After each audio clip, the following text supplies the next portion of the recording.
Assalamualaikum warahmatullahi wabarakatuh. Waalaikumsalam. Bismillah walhamdulillah wassalatu wassalamu ala Rasulillah wa ala alihi wa sahbihi wa man walah wa tabi'a hudah. Amma ba'du. Yang saya hormati Dewan Syuriah PCNU Tunisia Syekh Salahuddin Al-Mistawi, dan yang saya hormati Ketua Tanfidiyah dan Dewan Syura Nahdlatul Ulama NU Tunisia, dan segenap jajaran pengurus PCNU Tunisia dan semua rekan-rekan teman-teman PPI Tunisia. Langsung saja karena untuk menyingkat waktu dan waktunya juga mepet, langsung disingkat. Al-Fakir diminta untuk menyampaikan biografi tentang profil Imam Suhnun, dan sebetulnya yang pantas menyampaikan ini merupakan penganut madhab Maliki sendiri, karena orang yang memiliki rumah lebih tahu terhadap isinya daripada orang yang tidak memiliki rumah. Al-Fakir ya Syafi'i, ya cuma baca tipis-tipis saja, dan bacanya mungkin sebelum acara sampai sekarang nggak tahu apa yang mau disampaikan, seingat-ingatnya saja. Rabbana ftah baina wa baina qaumina bil haqq wa anta khairul fatihin insyaallah. Amin. Yang pertama Imam Suhnun. Yang pertama yang harus diperhatikan teman-teman, mungkin salah dalam pengucapan Imam Sahnun. Ada yang mengatakan Imam Sahnun, teman-teman, cara pengucapannya. Yang benar Imam Suhnun, karena Suhnun itu merupakan laqab. Laqab itu adalah julukan. Nama asli beliau adalah kalau kunyahnya, alami kunyahnya Abu Sa'id. Kalau nama aslinya Abdus Salam ibn Sa'id ibn Habib At-Tanuhi. Cuma beliau dijuluki dengan Suhnun bin Sa'id. Mengapa beliau dijuluki Suhnun? Karena beliau menurut para gurunya yang memberikan julukan ini, para gurunya ahlul hadis min masyayikhi katanya. Dan saya coba telusuri siapa yang pertama kali memberikan julukan ini kepada beliau, saya tidak menemukan. Cuma di dalam kitab biografinya itu, dalam buku-buku biografi disebutkan ahlul hadis min masyayikhi. Mengapa beliau dijuluki itu? Karena beliau IQ-nya di atas rata-rata, sangat kecerdasannya sangat luar biasa, analisanya sangat tajam. Bahkan beliau pernah mengatakan begini, hadhil kutub hafiztuha ka ummil kitab. Kitab baru diceritakan oleh Syekh Habib tadi ketika beliau menyampaikan daras di Jami' Zaituna. Beliau mengatakan kitab-kitab diniyah itu yang ada di masa beliau, saya hafal seperti hafalnya Fatihah. Ya, kalau kita Fatihah disuruh bangun tidur, terus saya baca Fatihah itu luar biasa. Cuma katanya meskipun beliau luar biasa hafalannya, analisanya tajam, terkadang beliau itu tidak mau untuk berfatwa karena saking berhati-hatinya berfatwa. Bahkan beliau mengatakan, saya tahu terhadap masalah ini di kitab ini, di halaman ini, di garis sekian, lafaz-lafaznya saya tahu, cuma saya takut fatwa ini dipelintir. Mengapa demikian? Beliau belajar terhadap banyak guru, di antaranya guru beliau yang ada di Hijaz adalah Imam Sufyan ibnu Uyainah, sama dengan Imam Syafi'i. Imam Syafi'i itu belajar terhadap Imam Sufyan ibnu Uyainah. Imam Syafi'i itu mengatakan begini, saya menemukan semua hadis ahkam dalam Imam Sufyan ibnu Uyainah kecuali 5. Imam Syafi'i mengatakan Imam Sufyan Uyainah ini merupakan orang yang paling lengkap secara alat, secara pengetahuan untuk berfatwa. Cuma beliau aura'un nas bil fatwa, katanya begitu. Karena beliau ya meniru gurunya, berhati-hati sekali berfatwa. Lanjut ke kembali ke awal, beliau adalah sebetulnya bukan keturunan orang Tunis asli, bukan. Cuma kebetulan ayahnya beliau merupakan keturunan orang Arab yang berada di Syam. Ayahnya kemudian pergi bersama pasukan ke Tunisia. Akhirnya beliau Sa'id itu kan Abdul Salam ibn Sa'id, akhirnya beliau lahir di Qairawan. Aslinya adalah keturunan orang Arab. Kalau dirunut ke atas, beliau merupakan keturunan orang Yaman katanya, karena asal Arab itu adalah orang Yaman. Begitu. Kayak masuk ya.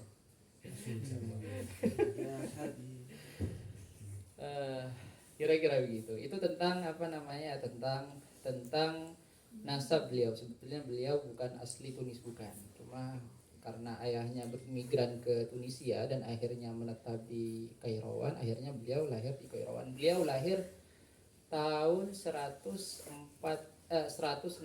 Hijriah. Kalau tidak keliru itu beliau beda sedikit lah sama Imam Ahmad. Imam Ahmad itu 164 kalau nggak keliru. Ya, kan 164. Beda 14 tahun dengan Imam Syafi'i. Imam Syafi'i kan 150. Dan wafat beliau itu Imam Suhnun 240. Dan memang beliau katanya berdoa untuk wafat tahun 240 itu. Karena ya mungkin ya beliau orang soleh. Ya siapa yang meragukan kesolehannya. Beliau bisa mengkasyaf. Kalau orang-orang soleh itu biasanya ya hampir-hampir mati, hampir-hampir wafat mati. Itu sudah bisa menerawang ajalnya. Kayak siapa namanya, Syekh Said Ramadan Al-Buti sebelum 15 hari sebelum dibom. Beliau katanya menelpon siapa namanya, Al-Habib Ali Al-Jufri 2 minggu sebelumnya. Ya Habib, kata saya rasanya sudah mencium bau surga. Akhirnya beliau wafat pas malam Jumat, pas ngajar tafsir pun beliau jadi syahidul mihrab. Beliau Imam Suhnun ini wafat tahun 240 dan memang beliau doanya begitu. Tahun 2 asyufu ajal, katanya di dalam kitab-kitab, dalam buku biografinya itu, asyufu ajali fi dzalikal am. Saya melihat ajal saya di tahun itu. Itu dari saking luar biasanya. Perawakan beliau itu katanya, ya orang Syria kalau antum lihat orang Syria minta bantuan di mana, di masjid-masjid, kelihatan putih orang Syria, bagus. Ya Imam Sahnun itu katanya tinggi, putih kayak Amin.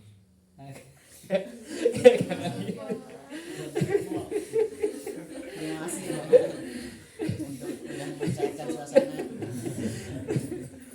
Mau nikah sama orang Syria kan ya.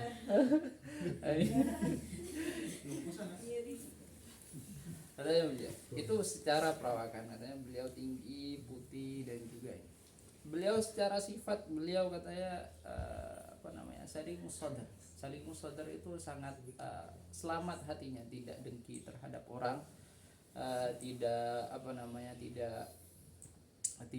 berusaha untuk melakukan hal yang menjadi permusuhan dengan orang lain, baik terhadap orang lain. Dan bahkan diceritakan bahwa begini, beliau sering membela terhadap hak-hak orang yang dizalimi oleh Qadhi Qairawan pada saat beliau hidup.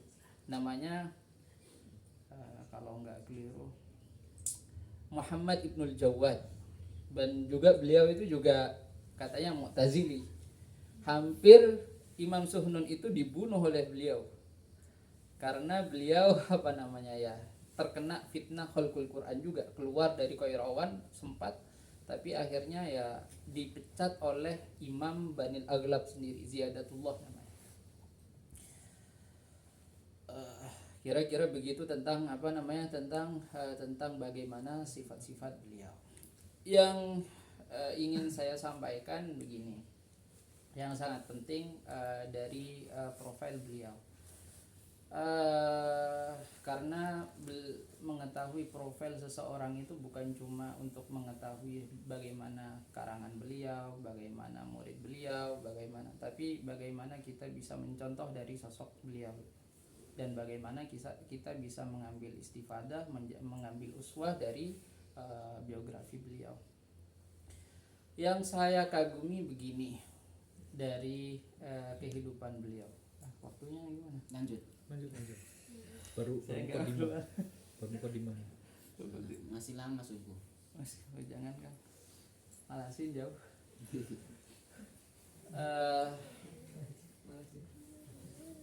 Beliau itu sangat mengikuti gaya gurunya dalam bersikap dan juga dalam bermuamalah baik terhadap orang umum dan baik pemerintah. Beliau katanya begini, beliau ketika bertemu biar direkam ya, beliau ketika bertemu dengan para pejabat, para tokoh-tokoh, beliau diceritakan bahwa beliau itu selalu menggunakan pakaian yang sangat necis sekali, yang sangat berkualitas sekali. Mengapa demikian? Karena untuk menampakkan izzah, menampakkan keagungan ilmu beliau. Sama halnya yang dilakukan oleh Imam Malik. Beliau sangat haibah sekali. Imam Malik itu sangat haibah sekali. Bahkan wali Mekah, wali Madinah ketika diminta bareng oleh Imam Syafi'i bertemu dengan Imam Malik, katanya begini, seandainya saya disuruh jalan kaki dari Madinah ke Mekah daripada ketemu Imam Malik, saya lebih baik jalan kaki dari Madinah ke Mekah, dari saking haibahnya Imam Malik. Itu beliau, itu mahib. Jadi pada para tokoh-tokoh pemerintah beliau disegani gitu. Imam Zahnun sama beliau ketika ketika bertemu dengan tokoh-tokoh, dan beliau tidak mengurangi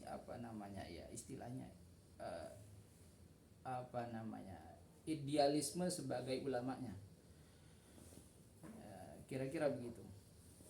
Beliau berani mengucapkan sesuatu yang mungkin tidak disukai oleh oleh para umaroknya. Oleh karena itu Qadi siapa yang tadi itu Ibnu Muhammad Ibnul Jawad, beliau itu ya berbeda pendapat, berbeda pandangan, dan hampir beliau itu dibunuh. Dan bahkan ada riwayat begini ya, hampir beliau itu hampir dihukum 500 cambukan. Cuma untung ada wali yang lain ikut campur dalam masalah itu, akhirnya beliau selamat dari hukuman, kira-kira begitu. Jadi beliau tidak mujamalah sama sekali, kalau hak batil, kira-kira begitu. Dan beliau tidak menerima tidak menerima hadiah dari para sultan. Itu beliau pada akhir hidupnya menjadi seorang qadhi, diminta oleh Ziyadatullah itu dari khalifah dari Banil Aghlab. Akhirnya beliau, waalaikumsalam warahmatullahi wabarakatuh. Macet. Hujan becek. Di pintu enggak ada ojek. Beliau itu menjadi wasitoh di antara rakyat dan pemimpinnya. Beliau tidak mau menerima gaji dari pemerintahnya. Keren, Ustaz. Itu Ustaz. Jadi kalau istilahnya Sandiaga Uno, kita sebelum menjadi pemimpin itu sudah jadi entrepreneur dulu, harus mapan secara ekonominya agar kita tidak mencari kehidupan dari jabatan. Beliau begitu. Dan bahkan ada riwayat begini, beliau itu katanya pernah dikritik lah oleh ulama yang sezaman oleh beliau. Kenapa kamu tinggalkan murid-murid kamu, padahal murid-murid kamu sangat butuh kepada kamu? saya kalau seumpamanya tidak meninggalkan murid-murid saya, maka kitab-kitab saya bakal akan ditaruh di apa namanya di astagfirullah akan dibuang. Mengapa? Karena beliau itu tidak ingin mengais rezeki dari ilmunya. Jadi beliau bekerja sendiri tanpa mengambil pamrih dari dari ilmunya dan juga dari pemerintah. Itu kerennya Imam Syafi'i. Sehingga mungkin itu beliau ya mubarak ilmunya, karena memang betul-betul tahu apa yang beliau makan, dari mana beliau dapat rezekinya. Itu yang ingin saya sampaikan tentang kekaguman saya gitu dari Imam Syafi'i.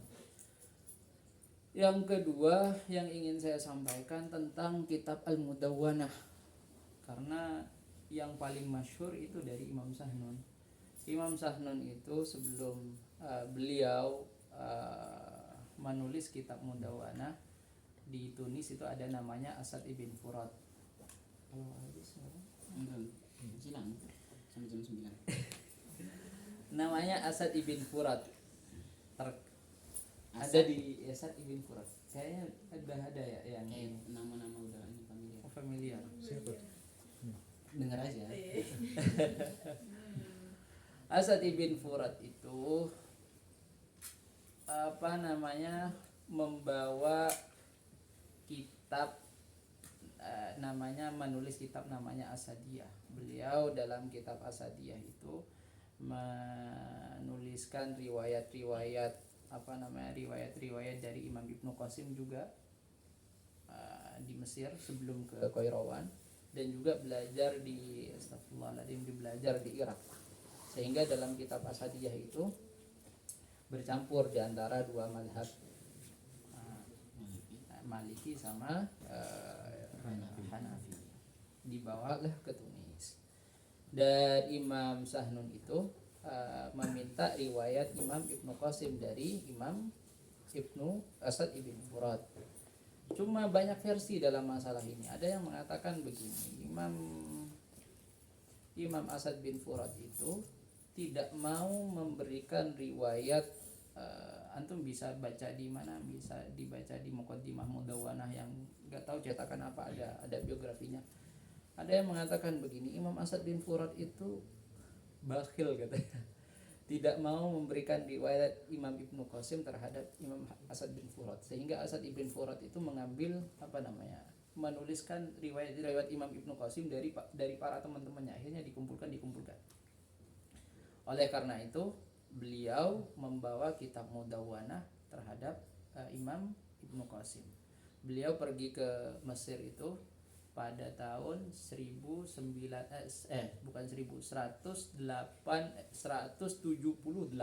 Ada yang mengatakan 179. 179 itu wafatnya Imam Malik. Tapi yang rojih beliau Imam Asad bin Furat itu Imam Sahnun tidak bertemu dengan Imam Malik karena beliau kehabisan ongkos katanya. Di mana? Di Mesir. Lahanil fakruh. Akhirnya kitab riwayat Asadiyah itu dibawa, yang ditulis dari teman-temannya, dikumpulkan, dibawa ke Imam Ibnu Qasim. Akhirnya dikoreksi terhadap Imam Ibnu Qasim. Beliau ke Mesir belum ketemu Imam Ibnu Qasim, enggak. Ketemu yang pertama kali itu terhadap Imam Ashhab. Beliau tidak cocok dengan Imam Ashhab. Imam Ashhab ini yang mendoakan Imam Syafi'i. Wafat. Kenapa Imam Syafi'i? Karena saya lebih tahu dalam mazhab Syafi'i. Yang mendoakan Imam Syafi'i, semoga Imam Syafi'i cepat wafat. Karena seandainya Imam Syafi'i enggak cepat wafat, la dhahaba fikhu Malik katanya di mana? Di Mesir. Dan bahkan ada riwayat begini, Imam Syafi'i itu wafat karena dipukul katanya.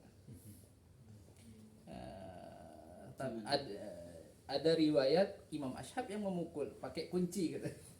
Ada riwayat orang lain katanya. Ada riwayat begitu. Itu disebutkan di mana ya? Di Iqna, di Hasyiah antum bisa baca di Iqna'nya, antum bisa baca di Hasyiah Bujairaminya. Di Hasyiah Bujairami itu disebutkan Imam Ashab, ada yang meriwayatkan Imam Ashab yang memukul Imam Syafi'i di miftah di dahinya kata. Wallahu alam. Benar apa enggak tahu anak. Video nggak ada video. Enggak ada kan. Ada yang gitu. Beliau nggak cocok terhadap Imam Ashab, akhirnya pindah ke Imam Abdullah bin Wahab. Imam Ashab sama Abdullah bin Wahab ini sama-sama muridnya Imam Malik. Akhirnya sama oleh Abdullah bin Wahab disuruh untuk datang ke Imam Ibnu Qasim, karena Imam Ibnu Qasim ini merupakan murid dari Imam Malik yang paling awsaq. Beliau mulazamah terhadap terhadap Imam Malik itu ada yang mengatakan 15 sampai 20 tahun. Kalau di Muqaddimah Mudawwanah itu disebutkan di biografinya 20 tahun. Enggak tahu 20 tahun susah. 2 tahun aja enggak betah. 2 hari.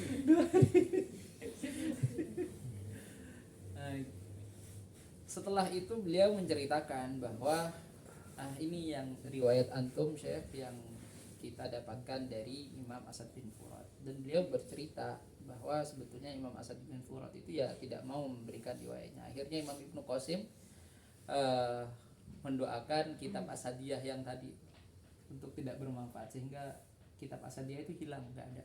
Yang ada kitab Mudawwanahnya Imam Zahnun. Itu. Jadi kitabnya itu kenapa sampai sekarang barokah ya, karena memang salah satunya didoakan oleh gurunya Imam Ibnu Qasim. Dan itu ada 16 jilid kitab Mudawwanah. Dan bahkan Syekh Habib tadi itu mengatakan kitab Mudawwanah itu bukan cuma kitab dalam madhab Maliki doang yang ada ya, dalam dikonsumsi atau dibaca oleh para penganut madhab Maliki. Kitab Mudawwanah ini ada di setiap daerah dulunya, dibawa ke Irak, dibawa ke mana? Dibawa ke Andalus. Karena setelah adanya kitab Mudawwanah ini, semua fikih Maliki merujuk terhadap kitab ini. Dibawa ke mana? Ke Andalus. Kalau yang di Andalus itu perawi madhab Maliki yang pertama yang sangat masyhur itu Yahya bin Yahya Al-Laitsi yang masyhur muwatta'nya. Tapi itu yang lebih masyhur sebagai rawi muwatta'nya. Tapi kalau rawi fikihnya itu ada yang mengatakan Imam Ibnu Syabtun, ada di mana ya? Ijtihad Maqasidi fil Andalus itu ada. Imam Ibnu Syabtun misalnya. Satu lagi. Kira-kira ini yang bisa saya sampaikan dulu, yang semoga bermanfaat, bisa mengambil